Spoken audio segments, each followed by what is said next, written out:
If you appreciate our content, please click the thumbs up button and subscribe to our channel. That will really help us to reach more people. Thank you. Good morning, everybody. Welcome to our Star Trek Day and Halloween.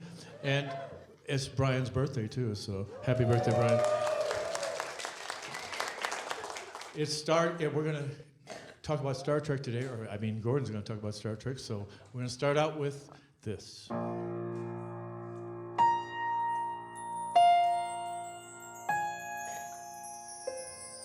Space, the final frontier. These are the voyages of the Starship Enterprise. Its 5-year mission to explore strange new worlds, to seek out new life and civilizations, to boldly go where no one has gone before.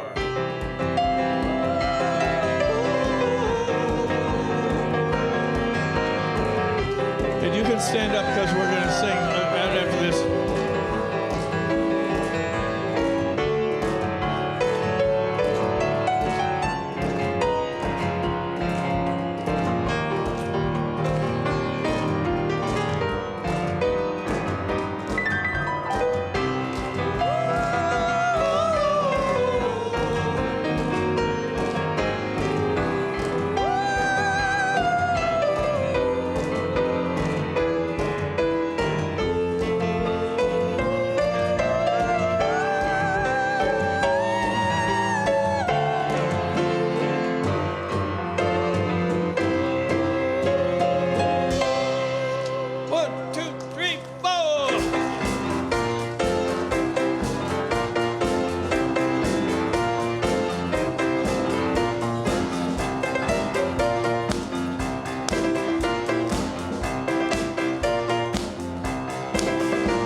If there's something strange in your neighborhood, who are you gonna call? Ghostbusters! If there's something weird and it don't look good, who are you gonna call? Ghostbusters!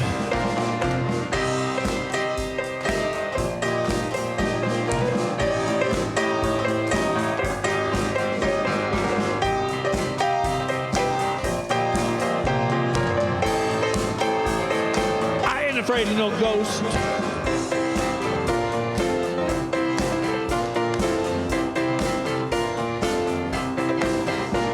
If you're seeing things running through your head, who are you gonna call?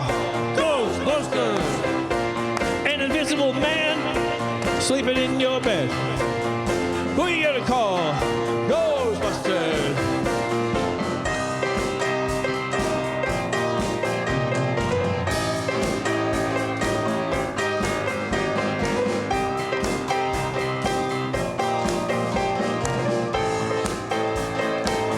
Afraid of no ghost. Who are you gonna call? Ghostbusters. If you're all alone, pick up the phone and call Ghostbusters. I ain't afraid of no ghosts.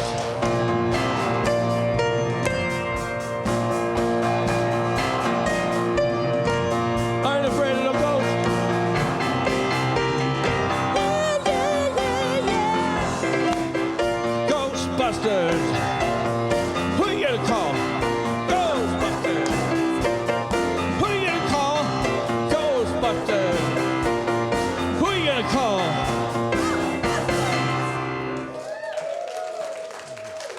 All right, thank you. Good morning, everyone, and please give a warm welcome to Reverend Gordon Keyler. Good morning, and happy Halloween. Okay, just so you know, there's lots of sugar back there. Allow that energy, and happy Halloween. All right, very good. If you have never been here before, yes, we are different. And one of our core values is fun. And so every year at Halloween, we like to have a little fun, and we are going to have a bunch of fun today. Before I get into everything, I just want to say a very, very special thank you to everybody who helped with the Before I Die Festival. How many of you were involved in that? Yeah, I know that they must all be out helping the kids, especially Carl. Carl worked his rear end off. And be sure you let him know how much we appreciate his help and everybody who worked in it. It was a phenomenally successful event, and it was the kickoff for the citywide week-long event. So if you're not familiar with it, Google it. It's the Before I Die Festival. And there's lots of activities occurring this week in other places around town. But this place was packed, and you can probably feel the energy. It was a lot of great energy. So thank you to everybody who helped. Where's Waldo? Anybody know where Waldo is? Where's Waldo? Oh, there's Waldo.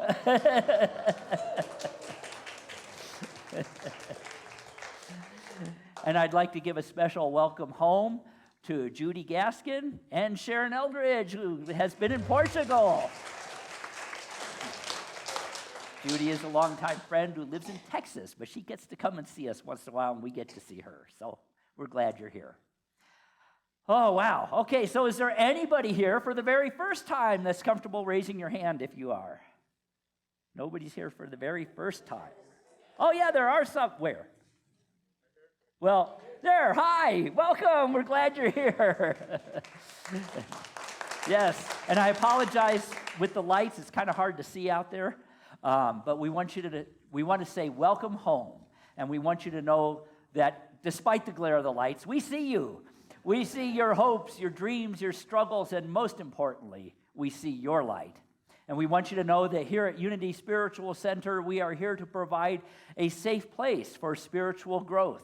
And whatever brought you here today, whether it's be seeking community, spiritual growth, healing, or just for the fun of it, we say welcome home. And if you didn't get a welcome packet, please be sure to get one from our ushers or the hospitality team after the service, and make sure I get to say hello to you. All right. Let's see. Anything else I need to share before we get into the service? Oh, yes. Our kids are celebrating today. It may get a little noisy in here.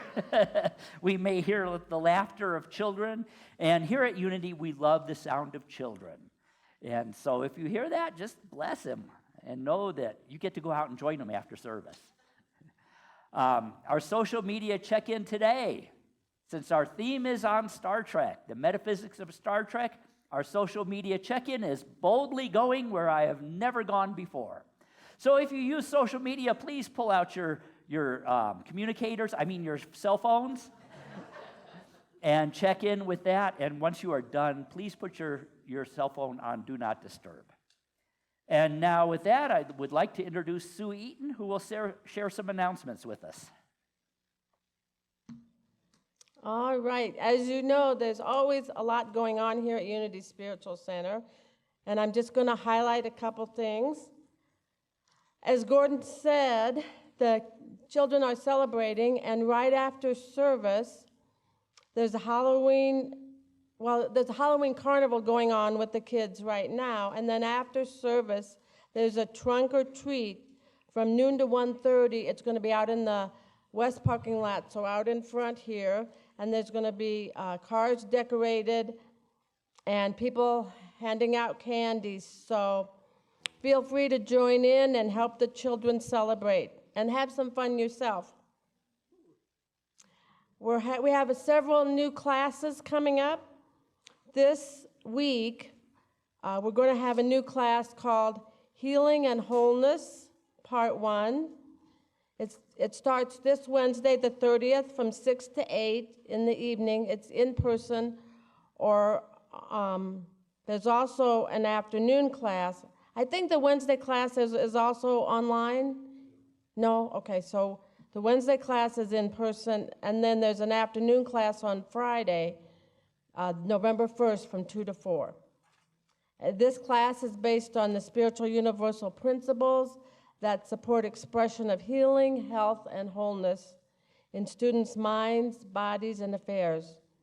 Students will be working with Myrtle and Charles Fillmore's interpretation of healing and wholeness, as well as historical and contemporary master teachers.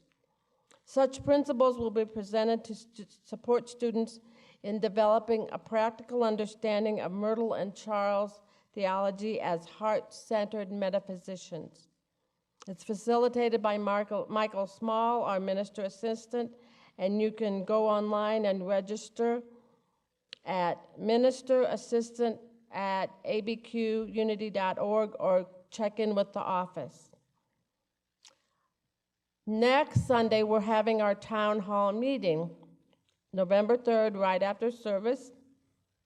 It's an opportunity to get an update on what's happening here at Unity, plus a chance to ask questions of Gordon, the board members, the accounting, and any staff.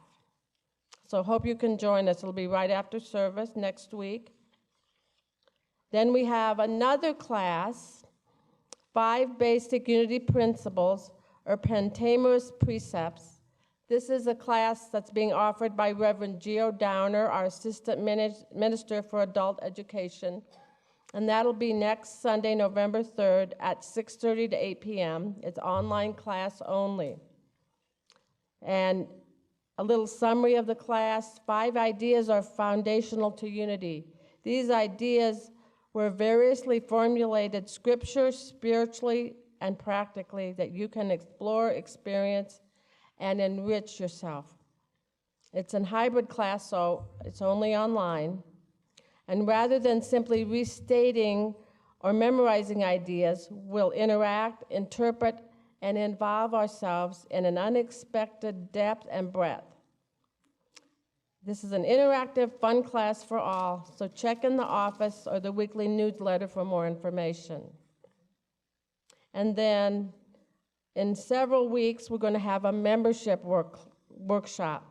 This is for people that are interested in becoming members or people that are already members and want to explore what it means to be in membership here. It's Saturday, November 16th from 9 to 4, facilitated by Reverend Gordon Keyler. And it's important that you RSVP because we need to prepare documents and order food because lunch will be provided. And we offer this membership class at Unity, a Unity Basics class several times a year so that you can explore what it means to step into membership, discuss the vision and mission statements, and review church governance, and join together in a sacred circle of sharing what membership is in this community. And there, as you know, there are many other activities and events happening at Unity Spiritual Center. So we encourage you to check the website, the Facebook page, YouTube, and our weekly online newsletter, or call the office for more information. And now, let me introduce our ministry team. Lori Roop is our trustee of the day.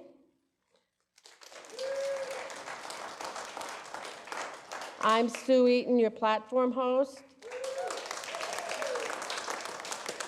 Our prayer chaplains today are Martine Bachman and Carol Chambers. And they'll be available after service on either side of the sanctuary to pray with you. If for some reason you're unable to stay, there are prayer slips in the back of the chairs in front of you. You can fill them out and drop them in the prayer box out in the foyer. Todd Lowry is our music director. And he leads up the Unity Soulshine Band, which today includes Brian and Sharon along with Todd.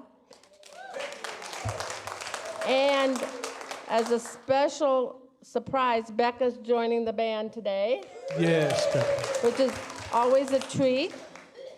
And we want to give a lot of thanks and appreciation to our AVL team, Elizabeth, Austin, Ellen, and Sal for all the great things they do to help make sure we have We can see and hear our service here and online, so thank you. And let's call up Lori.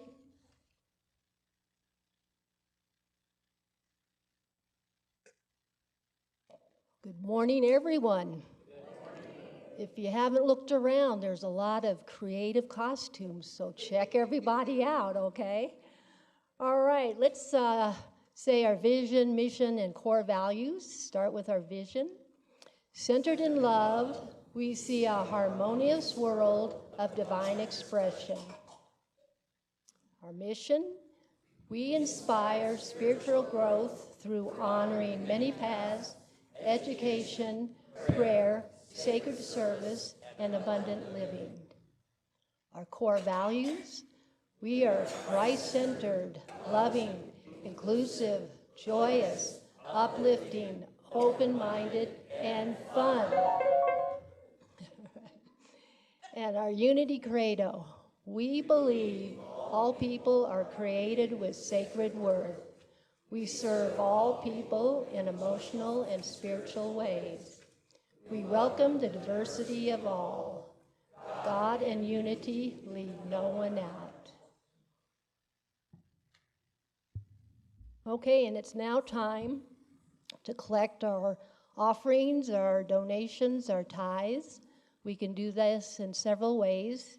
Here in the sanctuary in person, we can use the Church Center app or online at www.uscabq.org/give, or you can text to give at 84321. So if you would all join with me in saying our, next slide please. Yes, here we go, offering blessing. All right, divine love as me blesses and multiplies all that I am, all that I have, all that I give, and all that I receive. Thank you, God. Or, yeah, don't fear the reaper. 1, 2, 3, 4.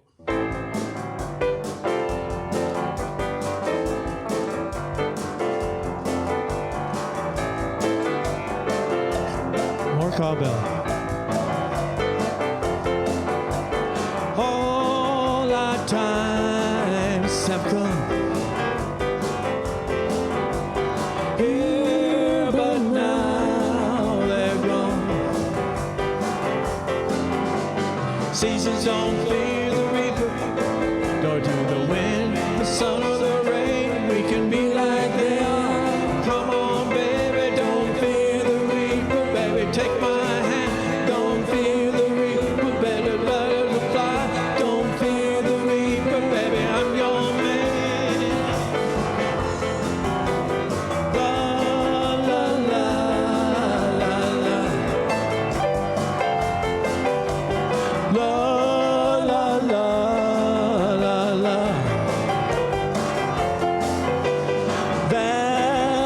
Valentine is done. Here, but now they're gone. Romeo and Juliet, they are tethering eternity. 40,000 men and women every day. 40,000 men and women every day. Another revolution coming our way. Come on, baby. Baby, take my hand. We'll be able to fly. Baby, I'm your man.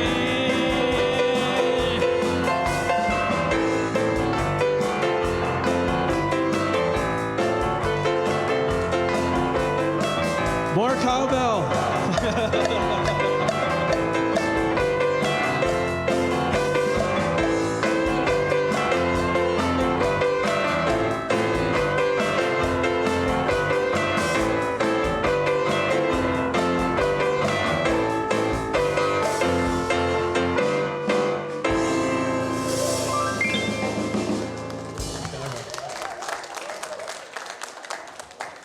Full Shine Band.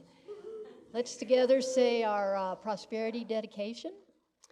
In a universe overflowing with the allness of God, all the needs and desires of Unity Spiritual Center and those we serve are bountifully met. From every direction, known and unknown, expected and unexpected, our abundant good is here now. Thank you, God.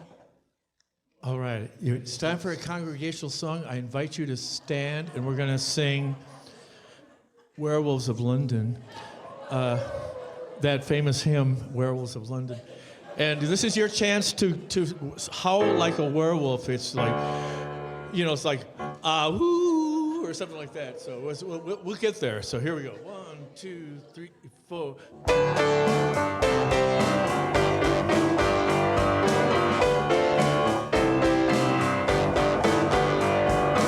I saw a werewolf with a Chinese menu in his hand, walking through the streets of Soho in the rain. He was looking for a place called the Old Folks. Gonna get a big dish of beef chow mein. Here we go. Werewolves of London.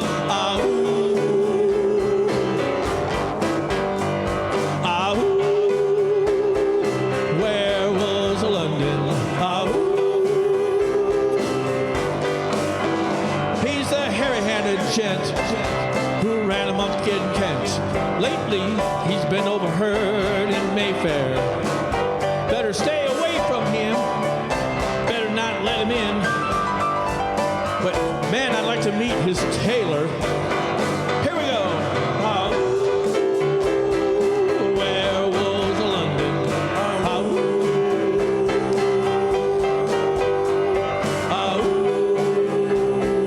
Werewolves of London.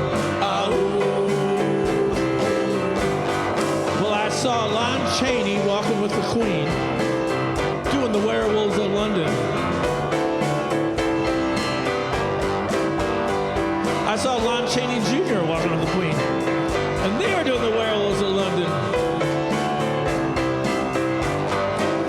I saw a werewolf drinking a pina colada at Trader Vic's, and his hair was perfect. Here we go. Werewolves of London.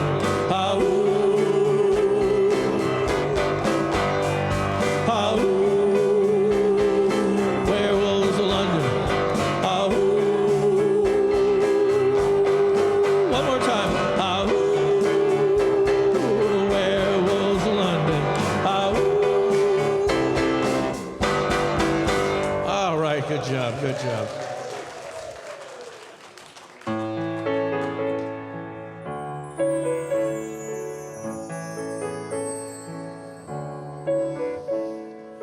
In this very room, there's quite enough love for one like me.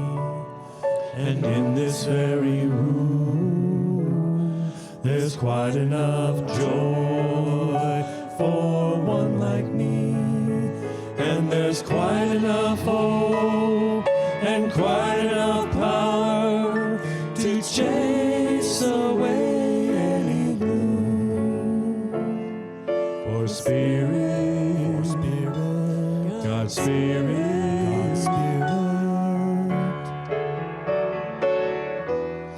is in this very room.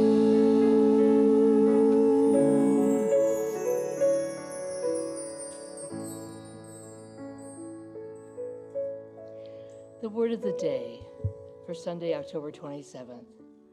Creative. I am creative. Stunning visual arts, inspirational music, a brilliant performance. These are all lovely results of people being creative, but they are by no means the only ones. Creative acts abound, from the most soaring, soul-inspiring instances to the mundane moments that fill daily life.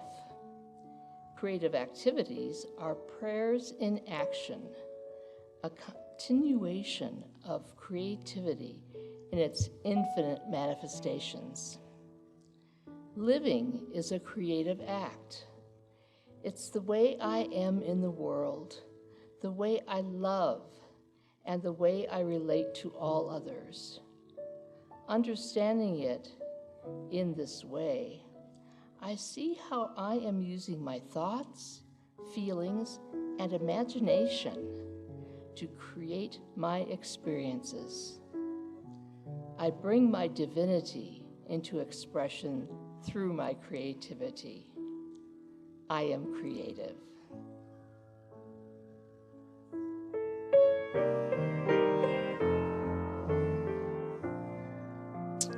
And as we get comfortable in our chairs, let us take a deep breath into our heart space. And as we boldly go into that heart space, we know that we are adventurous and we're also fun. We know that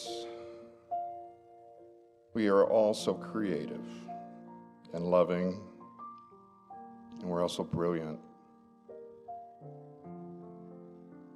For you created us to be all these things, loving and carefree and caring. You know who we are. And I know sometimes we may not know who we are. But as we meditate on these things of who we are, let us say thank you.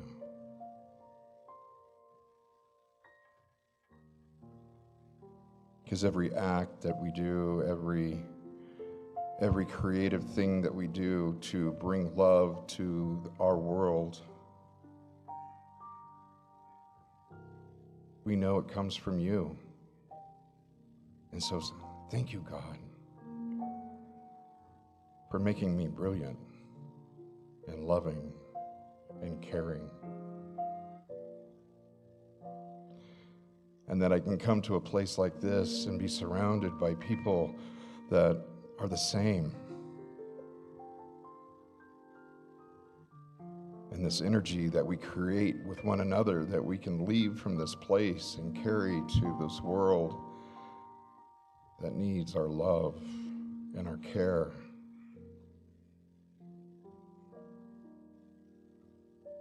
And our adventure. So as we take this moment and go into our silent spot in our heart to meditate on these words and these songs, let us do so as we take a moment to breathe into our heart space, and let us do so now.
Thank you, God, for laughter. Thank you, God, for love. As we love ourselves, we love the world.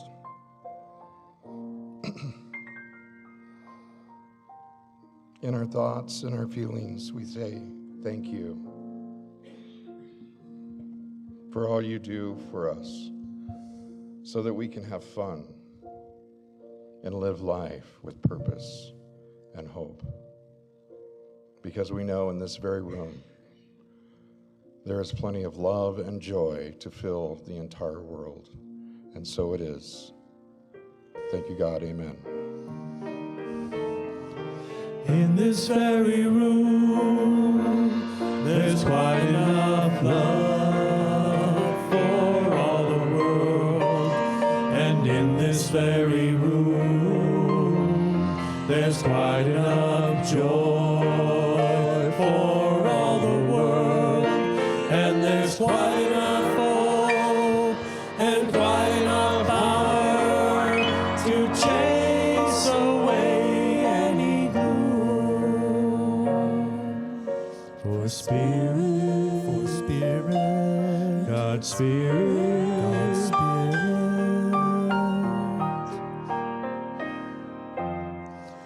is in this very room.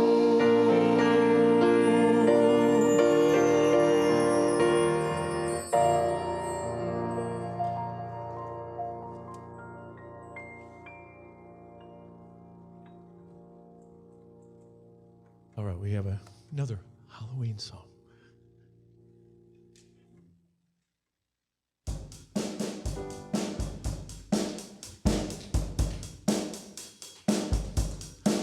Well, I was working at the lab late one night when my eyes beheld an eerie sight.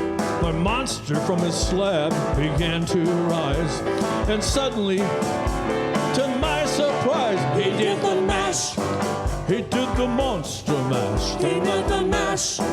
It was a graveyard smash. He did the mash. It caught on in a flash. He did the mash. He did the monster mash. From my laboratory in the castle east to the master bedroom where the vampires feast. The ghouls all came from their humble abodes to get a jolt from my electrodes. They did the mash. They did the monster mash. They did the mash. It was a graveyard smash. They did the mash. It caught on in a flash. They did the mash. They did the monster mash. Well, the zombies were having fun. The party had just begun. The guests included the Wolfman, Dracula, and his son. The scene was rocking, all were digging the sounds. Igor on chains, backed by his boying hounds. The puffin baggers were about to arrive with the local group, the Crypt Kicker 5. They did the mash. They did the monster mash. They did the mash. It was a graveyard smash. They did the mash. It caught on in a flash. They did the mash. They did the monster mash. Out from his coffin, Drax's voice did ring. Seems he was troubled by one thing. He opened his eyelid and shook his fist and said, "Whatever happened to my Transylvania twist?" They did the mash. They did the monster mash. They did the mash. The graveyard smash. They did the mash. It came on in a flash. They did the mash. They did the monster mash. They did the mash. They did the monster mash. The monster mash. It was a graveyard smash. They did the mash. It came on in a flash. They did the mash. They did the monster mash. They did the mash. All right, all right. Thank you.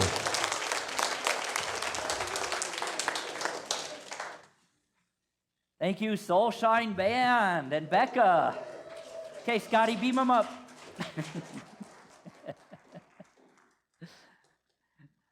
Wow. Are we having fun? Yes. And again, we're not always this wild, but we always have fun. So today, because it is Halloween and I like to choose something fun to do every year around Halloween, we are going to explore the metaphysics of Star Trek, the original series, just so you know. Is there anybody here who is not familiar at all with the original series? No? Okay, good. Well, Waldo, you were lost. I saw that hand.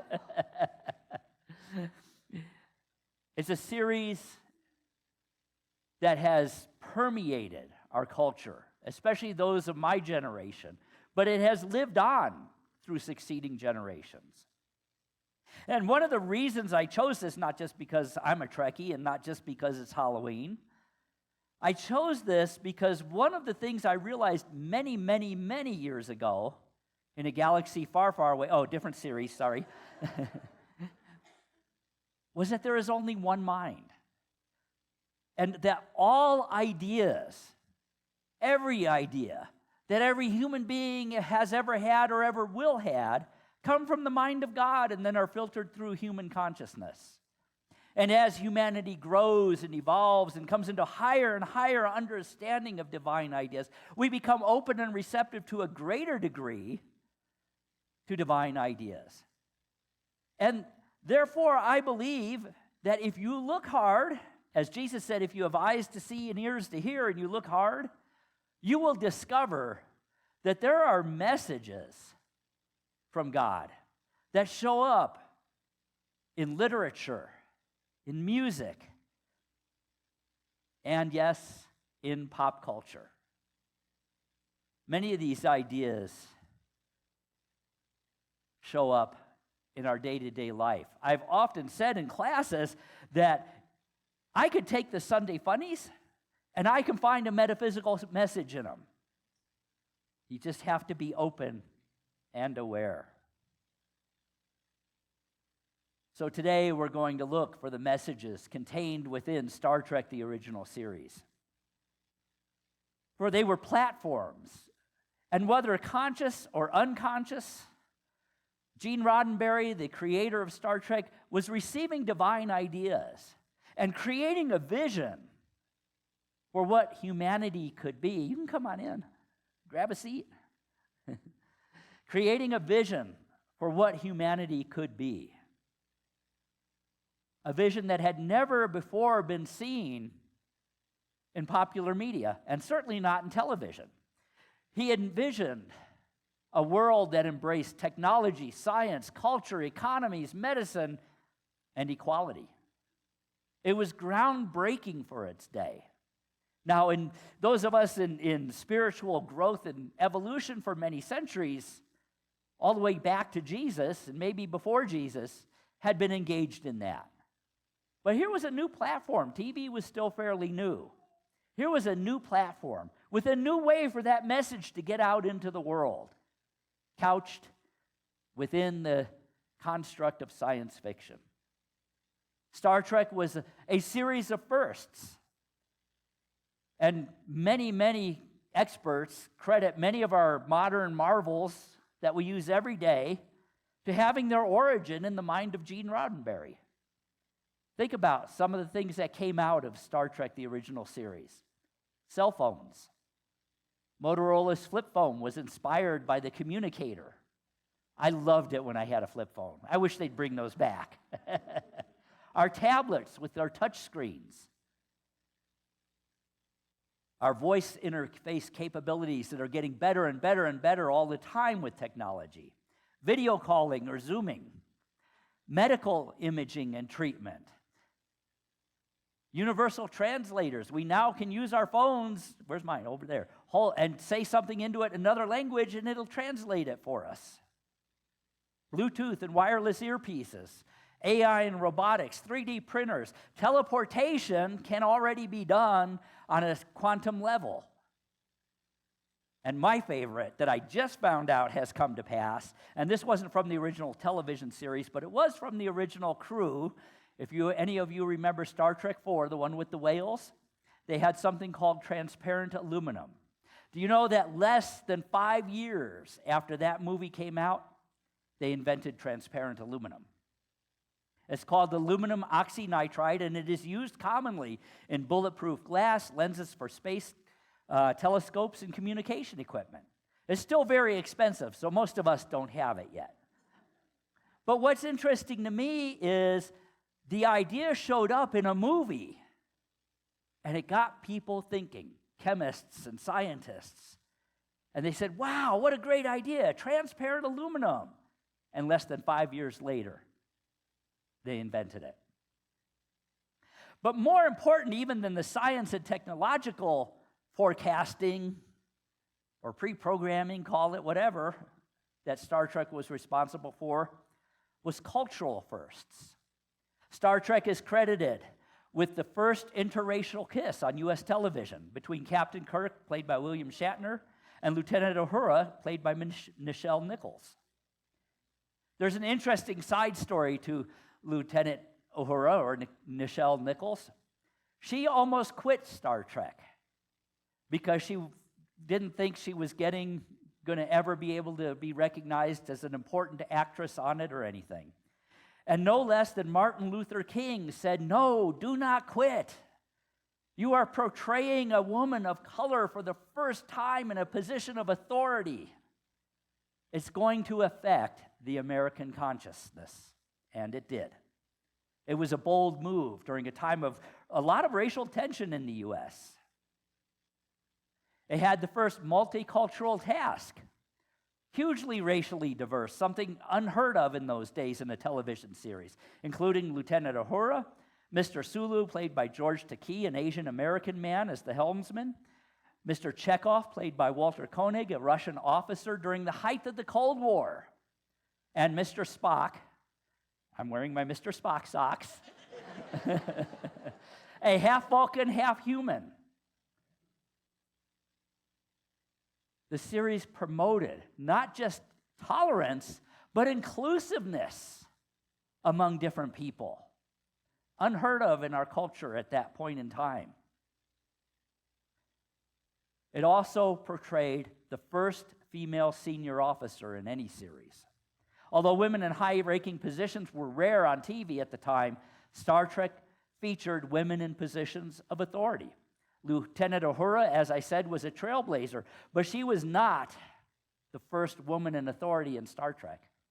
Most of you have probably never seen the pilot of it because it was never broadcast until recent times, called The Cage. And the first officer of the Enterprise in that was a female played by Majel Barrett.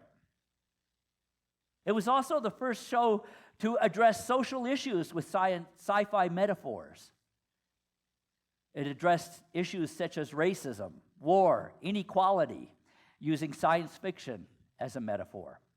There were episodes like Let This Be Your Last Battlefield, which tackled racism, and A Taste of Armageddon, which examined the senselessness of war. Remember, that's right when the Vietnam War was ramping up. And I think probably as important, or maybe perhaps even a little more than all of that, was the fact that it was the first science fiction show of any kind to portray a positive future. Think about all the science fiction that had gone on before. Dystopian narratives were the most common. And here was a vision of humanity progressing, of humanity embracing equality, of boldly going where we had never gone before.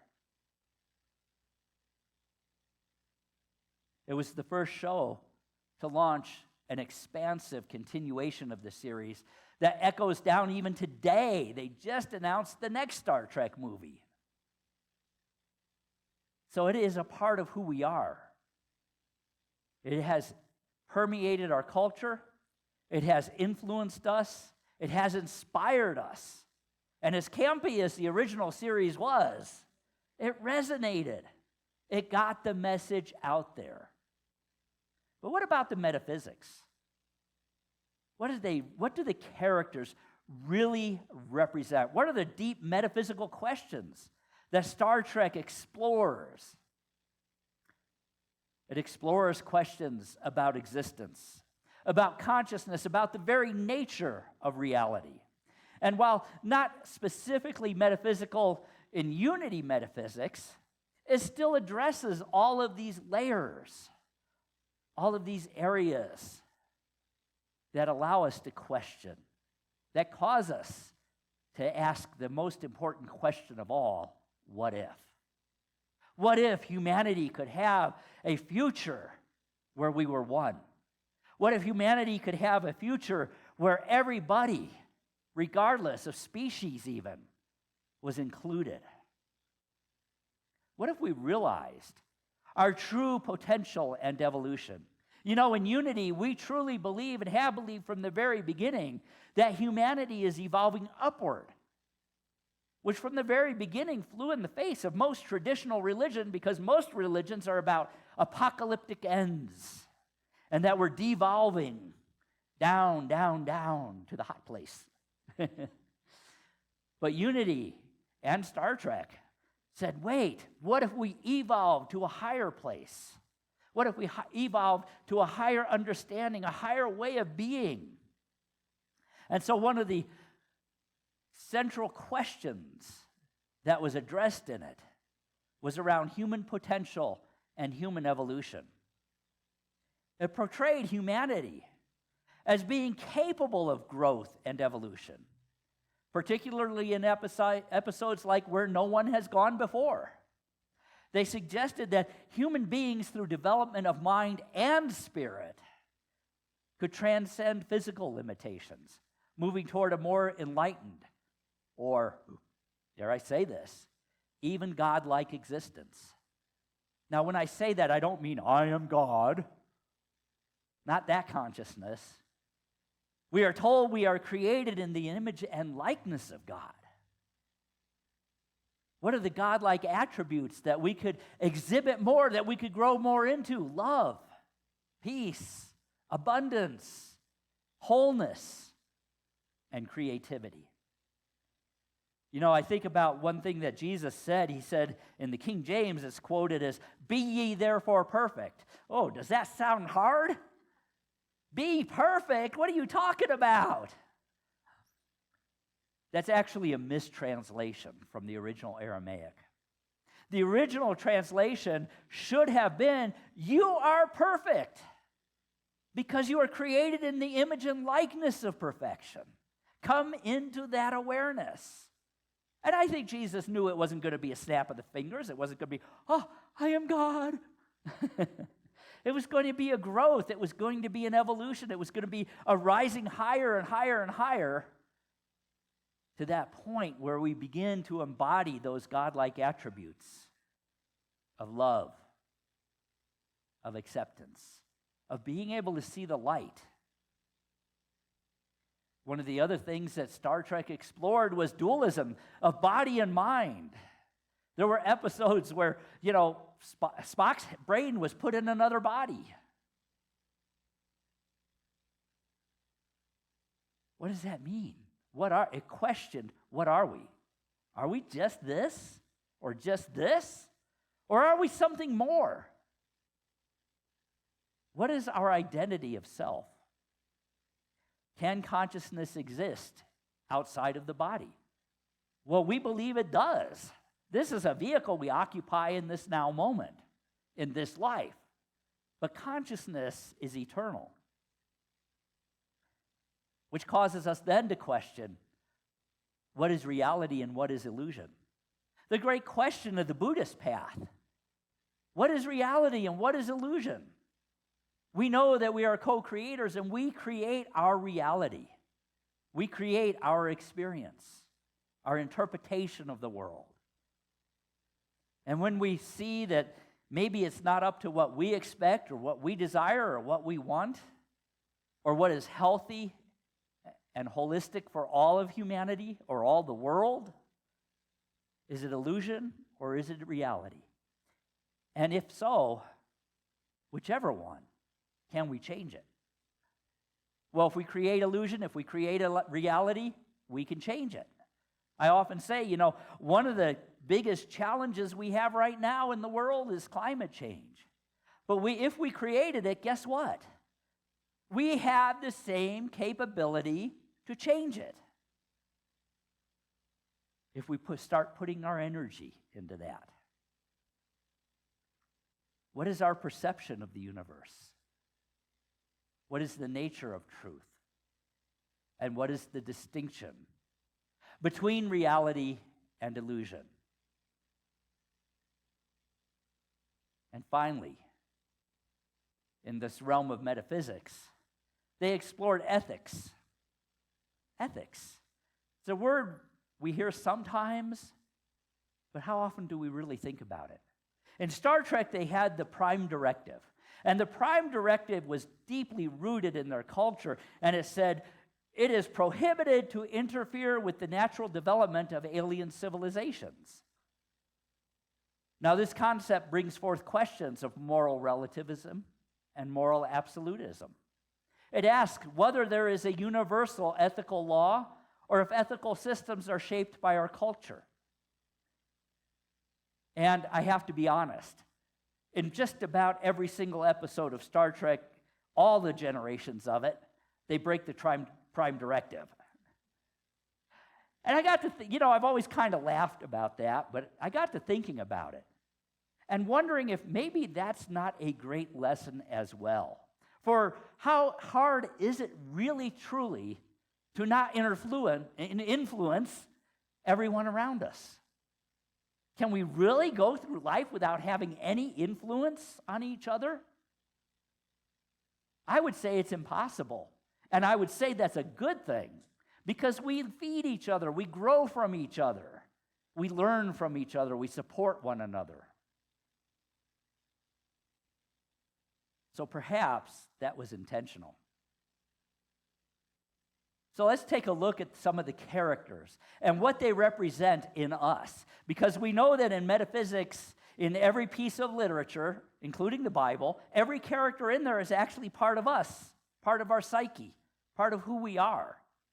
Now, we don't have time today, to go through all of the main characters of the original series, so we're going to go through a few. Of course, we're going to start with Captain Kirk. What is Captain Kirk in me? The inner leader, the explorer, ego and will, able to make difficult choices and ethical decisions, the ability to balance the intellectual and the emotional, which is represented by Spock and McCoy. McCoy was the doctor, if you're not aware of it. Is it the explorer in me? That part of me that wants to be curious, that wants to look at new things and new ideas, that seeks out new information and new experiences and new understandings, that looks at the teachings I grew up with and questions them and says, wait a minute, is that really what Jesus said? Is that really what the Buddha said? Is that really what Muhammad said? Is that really what Charles Fillmore said? Or maybe I could look at it with new eyes. Maybe I could say, what did they really mean? And what does it mean for me? Captain Kirk represents that part of us that is all of that and that has the urge to push beyond the known limits, to do something we have never done before, to boldly go where we have never gone before. How many of you have ever gone beyond what you thought you could do? I hope everyone raises their hand, and I bet if you didn't and you really think about it, at some point in your life you have. You have done something that everybody around you said you couldn't do, or maybe you yourself said you couldn't do. So Captain Kirk represents that inner strength, that part of us that's the warrior that fights to protect our values and the people we care about, but also empowers us and inspires us to go beyond where we have been, to face those challenging times, to be willing to explore. And what about Spock? Spock was the first officer, as you well know. He had pointy ears, if you look at my socks. He represents the struggle between intellect and emotion. He was half human and half Vulcans. And the Vulcans were a race of beings that were very intellectual. Everything was logic and reason. They had to quash down emotions. Except that once a year, they would explode for a couple days. You can't quash down emotion. But I think even more importantly, as time went on, Spock grew to not be about the separation of emotion and intellect, but the integration of intellect and emotion. Those of you who are Trekkies and have watched the whole arc of Star Trek through the decades have seen that change in Spock over the various iterations of Star Trek. So Spock embodies the rational mind, the part of us that seeks to understand the world through logic and reason. His Vulcan heritage emphasizes detachment and intellectual rigor, which is important sometimes because it is in those places that we can examine what is happening. And we can look at the information that is available and make decisions that way. But also, we learn to integrate the emotional and to temper it with that. Spock's present represents that voice that guides us to look at things not only rationally, but as we grow and evolve, to say, wait a minute, what does the heart say? What does the heart say? And Spock also represents our shadow self. The struggle that he went through between his Vulcan self and his human self mirrors the shadow work that we do within ourselves. And shadow work is important. That's where we grow, is when we do that work. And then the only other character, well, we're going to talk about two other characters, but the next to the last one we're going to talk about is Dr. Leonard McCoy, or Bones as he was called, who represents emotional, intuitive, and compassionate aspects of ourself. The part of our psyche that is deeply connected to our feelings and instincts. Unlike Spock, who relies on logic and wisdom, McCoy relies on emotions to guide his decisions and his interactions. Oh, I forgot about one. We have two more. Uhura. Can't forget Uhura. Uhura was the communications officer. Uhura in us represents the ability to communicate, to express our thoughts, emotions, and ideas. She symbolizes the ability to communicate and build bridges between people and cultures and different perspectives. And is important, that energy is important in us because it represents how important it is to be clear in our self-expression, to connect with others on a meaningful level. And she represents our power of understanding. She shows the value not only of speaking, but of listening, because that's what allows us to create harmony in our lives and in our experiences. Now, the last one, my favorite, actually, Klingons. Klingons were the villains of Star Trek. Without a doubt, the number one villain of Star Trek. But they're important to it. Metaphysically, the Klingons in Star Trek represent the primal forces of existence, embodying core aspects of conflict, honor, duality, and transformation. It's interesting to me that in all the different Star Treks, the Klingons look different in every series. Have you noticed that, those of you who are Trekkies? And people say, well, writers and creators are messing up. No, it's because the Klingons are always evolving, always changing. They represent that part of us, that darker, what we consider darker, instinctual side of human nature that is always growing and always evolving and always changing. Because in that, there is the potential for great truth. And there is a place for honor in spiritual evolution. Honor reflects a metaphysical journey of self-mastery and alignment with a higher ethical code. And in Klingon society, a warrior's honor is everything.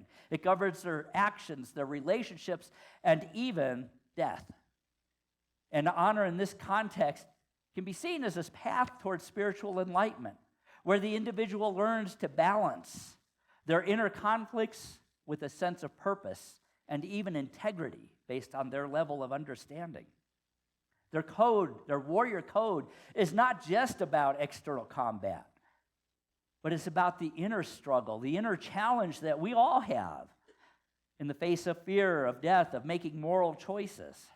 It's that spiritual warrior that is at a more primal level, but that is growing.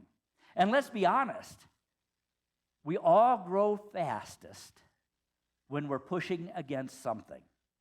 when we have something to not necessarily do physical battle with, but something that calls us out, something that challenges us, something that propels us to rise to a higher level. In the next generation of Star Trek, there was a character named Q, who was, some people saw Q as Satan, and even the first time we see him, he's wearing all red and even looks like Satan a little bit. But Q was Coyote. Q was that entity that called them to rise to a higher level of understanding. And though he was a royal pain in the patootie, and that just, you could not like this guy, they always emerged from the conflict at a higher level of understanding, a higher level of expressing. So in this way, the villains in Star Trek, with a particular emphasis on Klingons, represent the necessary challenges that propel evolution, that allow us to grow, that call us forth. They embody the balance between the material and the spiritual realms, similar to the warrior philosopher archetype found in many, indeed all, traditions. So that's a very quick run-through of the metaphysics of Star Trek. When you look at it with the eyes of what message is contained here, what possibilities is this calling forth in me, we begin to see a new story, a different story. We actually begin to see our own story. And the best part is, the overriding message underneath it is one of hope and expectation. What if we had a world that was peaceful? A world where they didn't even need money. People just lived what they came here to be, the way they came to be it. Like so many other stories from science fiction, fantasy, and even the sacred writings, including the Bible, Star Trek is our story. It's a story of our journey towards the light, of our overwhelming urge to grow, to evolve, to explore, and to boldly go where we have never gone before. And as we boldly go, we learn one thing. We learn how to live long and prosper.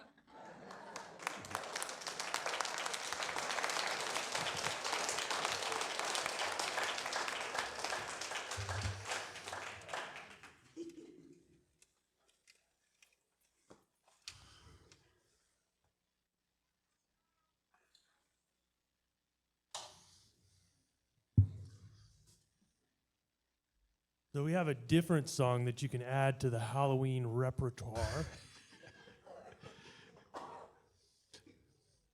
But that's what I bring, is different songs. And it's your birthday. And it says birthday, so. It's a song called Heads Will Roll by the Yeah Yeah Yeahs.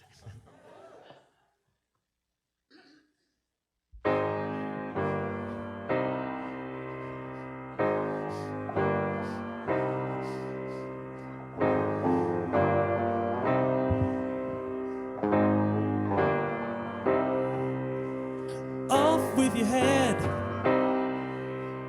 dance till you're dead.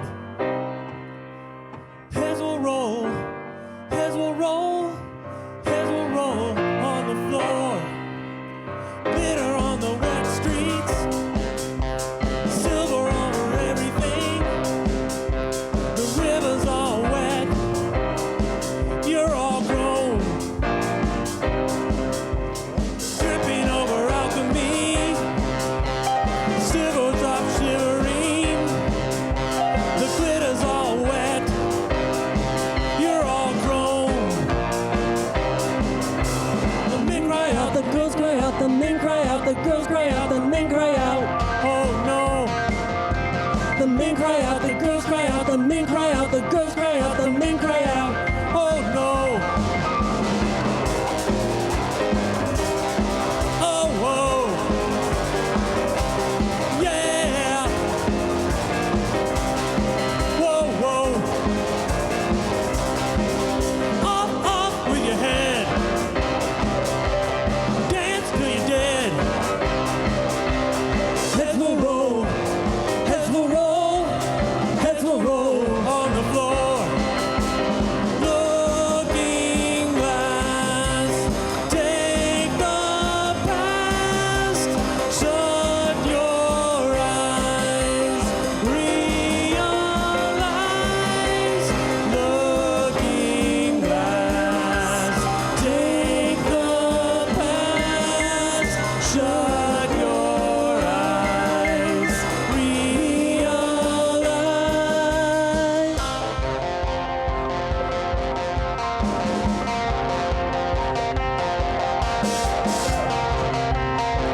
head.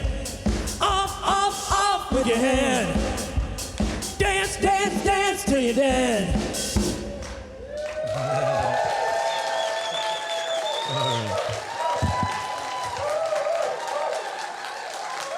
Okay, we have kids out there.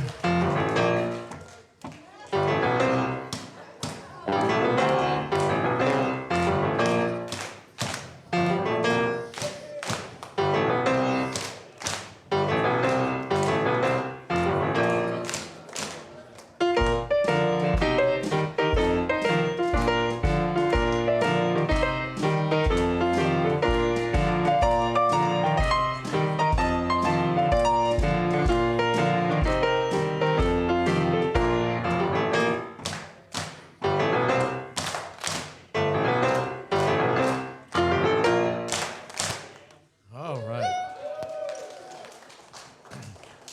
Am I on? Oh, I'm on. Hi. Good morning, Unity family. How are you? Awesome. We have some fun kiddos here today. We're all dressed up. Fun audience members, too. Awesome. Does anyone want to share what we did today? Yeah, Mars. Well, everyone. Everyone wants to share. Yes.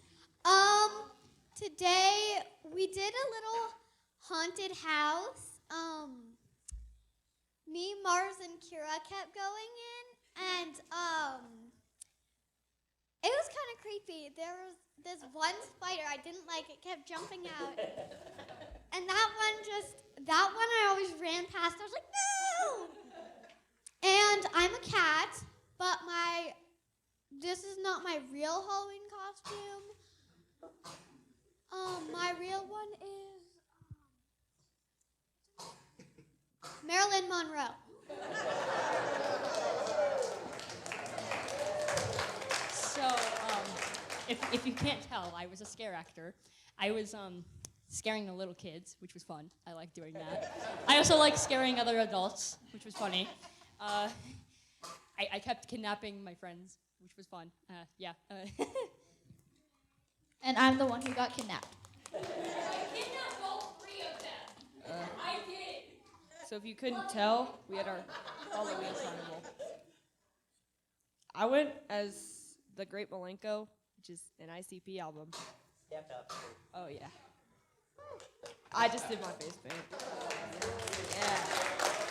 And I did face paint, and I ran a few games.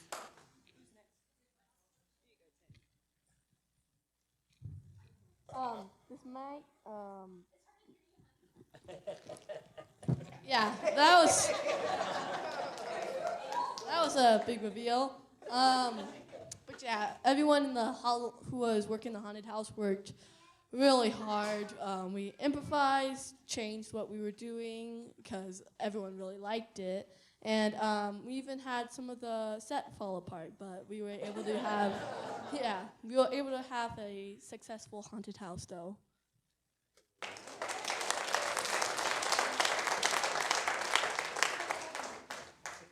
And I just want to give our kids a big shout out because this is the first year we've done a haunted house, and they have been asking me for a couple years now to do one. And now that we have kids that were old enough and not so little, we felt like we could do one. So you guys worked really hard making it. A big shout out to Alex and Katie and Saya and Teddy. And of course, my partner in crime, as always, Anne. We were here yesterday setting up that haunted house for hours, and they worked really, really hard. And I'm just really proud of how much these teenagers are showing leadership and working so hard to make something so special for everyone.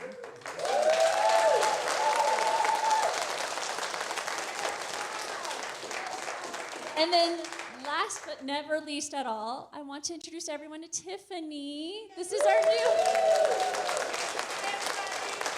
new YFM director, Tiffany.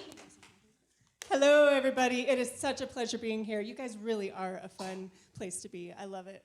Thank you. Yeah.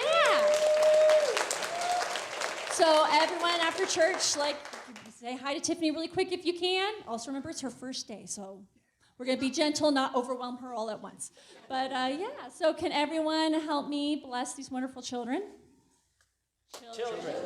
You are a perfect child of God, and God and I love you just the way you are.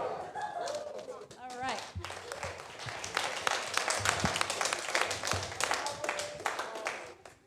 And we have one other thing.